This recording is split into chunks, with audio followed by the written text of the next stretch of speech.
qancha oshiqlaring bo'lsa ham mendek sevolmas.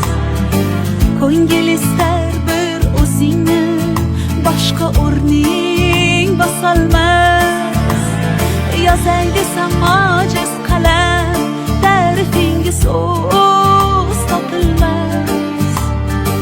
Men uchun hammadan yaxshi o'zingsan, boshqasi bo'lolmas. Ko'rolmaslar ko'rib qo'ysin, bunday sevgi olamda yo'q.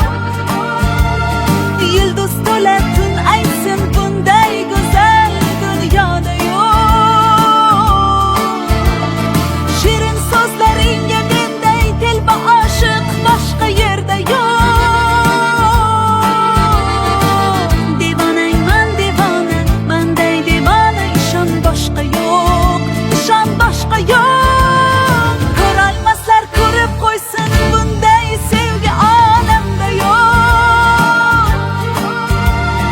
Yulduz to'la tun aytsin, bunday go'zal dunyoda yo'q.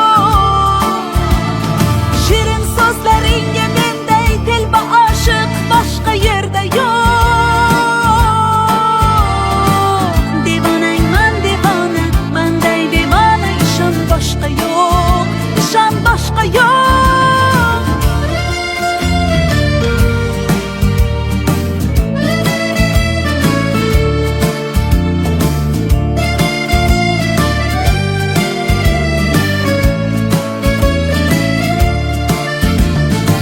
Bir bor ko'rib devonaman shu yarimning kulgusiga.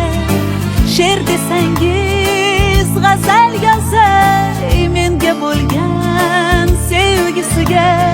Oh hayolim olar ifora, jonim desa beraman jonim. Ayting bunday sevgi qayda bor?